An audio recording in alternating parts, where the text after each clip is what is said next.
नमस्कार दोस्तों, तो आप नालंदा में आप सभी का स्वागत ही किया हुआ है, उसका ये नक्शा है और हम लोग अभी यहाँ पर खड़े हैं। इस तरफ से आप अंदर आए। अभी इस तरफ जो आप देख रहे हैं, ये जो आरसीसी बीम का पार्ट है जो आप देख रहे हैं, इस मंदिर को अगर आप ध्यानपूर्वक देखें तो ये करीब करीब ये क्लासरूम था और वो लेक्चर स्टेज था। लेकिन सेकंड बार का जब निर्माण हुआ तो मेरा नाम संतोष कुमार है, जो मैं आपका गाइड हूँ। और अभी जिस नालंदा विश्वविद्यालय के भग्नावशेष को हम लोग देखने जा रहे हैं वो वर्ल्ड हेरिटेज के रूप में है, विश्व धरोहर की सूची में शामिल है कि 15 जुलाई 2016 को यूनेस्को ने इसके सांस्कृतिक ऐतिहासिक महत्व को देखते हुए इसे वर्ल्ड हेरिटेज का टैग दिया। आप अंदर देख पाएंगे और ये खूब मोटी मोटी दीवारें आप देख पाएंगे कि ये जो मोटी दीवारें हैं, इसका फायदा था कि ये जाड़ा के दिन में गर्म और गर्मी के दिन गुप्त काल का स्टूडेंट्स के रहने का कमरा बना हुआ है। ये जो आप छोटा छोटा जो रूम्स देख रहे हैं, सेल्स देख रहे हैं, एक जमाने में 5वीं शताब्दी में ये बच्चों का रहने का रूम्स था। साथ ही साथ वो दरवाजा देख रहे हैं, दरवाजा कालांतर में बंद किया गया था। ऐसा माना जाता है कि वो दरवाजे को बंद कर दिए और आगे चलकर इसका उपयोग या तो अनाज रखने के लिए होता था या ऊपर की छत से वो सीढ़ियों से नीचे उतरा करते थे। ये इस एरिया का सर पूरे एरिया का प्लान ऑफ है, नक्शा है, लिखा है plan of the excavated remains at Nalanda. जो खुदाई किया हुआ है उसका ये नक्शा है और हम लोग अभी यहाँ पर खड़े हैं। इस तरफ से आप अंदर आए। अभी आपने यहाँ छोटा छोटा कमरा देखा और इस पैसेज को क्रॉस करके आप यहाँ खड़े हैं। तो ये जो पूरी लाइन है ये मोनेस्ट्री का है, विहार का है। वो दूर पेड़ तक देखिए, वो आगे पेड़ तक के आगे तक जो देख रहे हैं ना, ये सारे हॉस्टल्स थे, ये सारे बौद्ध विहार थे। तो अभी कुल मिलाकर 11 बौद्ध विहार मिले हैं। ये देखिए चैत्य है, चैत्य का मतलब मंदिर जहाँ स्टूडेंट प्रार्थना किए जाते थे। तो ये लाइन चैत्य का है। वो देखिए सामने वो प्रार्थना का ध्यान का जगह था, जो अभी खासकर कई छोटे बड़े मंदिर और चैत्य खुदाई के क्रम में मिला है। और ये है स्तूपा साइट नंबर 3।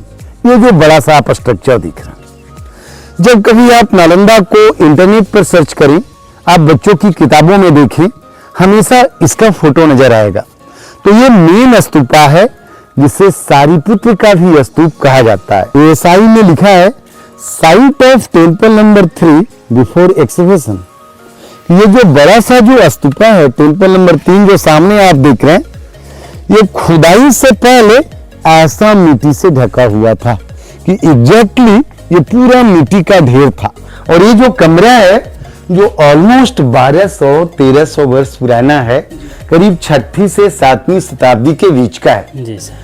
तो ये कमरे का जो साइज है, जो सर 10x10 का एक कमरा होता था, जो 1 से 2 बच्चों के रहने के लिए सफिशिएंट था। ये माइका स्टोन है, अब्रेक का पत्थर। ये दोनों तरफ अब्रेक का पत्थर लगा हुआ है। आप देख रहे हैं ना, ये है जो ओरिजिनल कमरा था जिसका उपयोग अनाज रखने के लिए था। बिल्कुल ईंटों का बना हुआ है, ब्रिक स्ट्रक्चर है, ईंटों से बना हुआ है। और इसकी आप विशेषता देखिए, बिल्कुल आर्च है।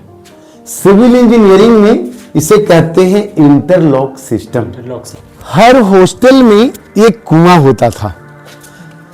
तो हाँ, अभी सूख चुका है क्योंकि अभी मानसून जो है रूठा हुआ है। तो कुएं का जो उपयोग है पानी पीने के साथ साथ स्नान के लिए, रिचुअल्स के लिए, पूजा के लिए, पानी एक ऐसी चीज कि जिसको हर समय जरूरत था।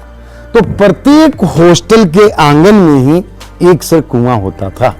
तो ऊपर का केवल आयरन रड नया किया गया है, अदरवाइज इसका जो है जो डेप्थ है जो अभी भी 50 फुट से ज्यादा गहरा है। हर हॉस्टल में एक कुआं होता था। तो जो दाहिने तरफ का जो कमरा देख रहे हैं सामने, उस कमरा को वो लोग आइडेंटिफाई किए थे कि उस कमरों में मैं रहा करता था।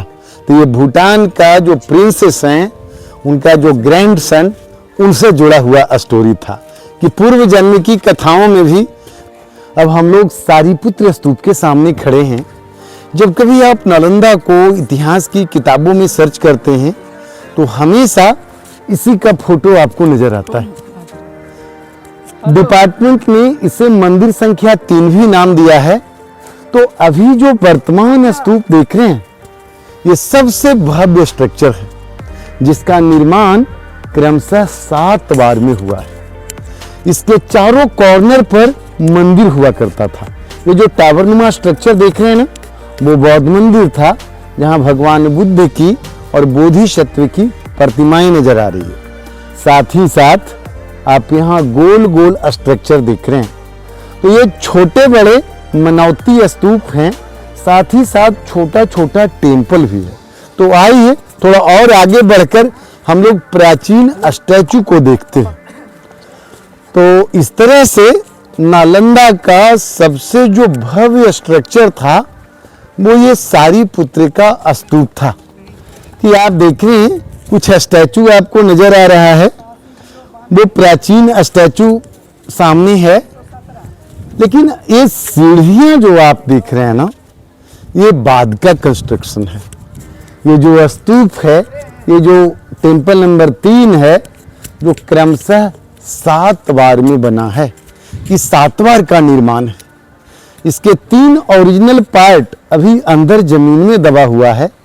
चारों कोना पर मंदिर होता था और ये सीढ़ियां आगे के है जो स्टेप्स को बता रहा है।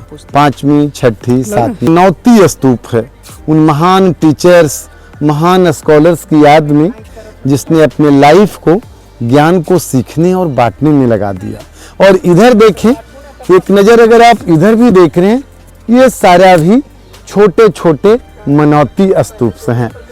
ये जो आप देख रहे हैं ना, जी जी, जो खासकर आप चूल्हा देख रहे हैं, यहाँ पे चूल्हा, ये शेप जो है ना, ये खाना पकाने का चूल्हा होता है। द्वार का जब निर्माण हुआ तो यहाँ पर आंगन में उन्होंने चूल्हा बना लिया और इसका उपयोग सामूहिक भोजन बनाने के लिए किया जाने लगा।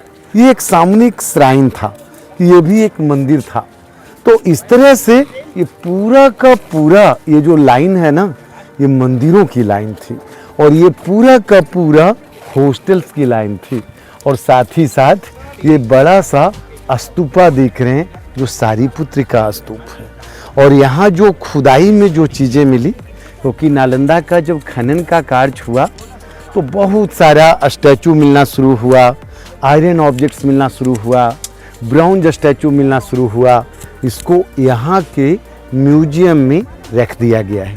कि नालंदा में एक सुंदर सा म्यूजियम है जो रोड के दूसरी तरफ है, जहाँ उन तमाम पुरातन चीज़ों को रखा गया है।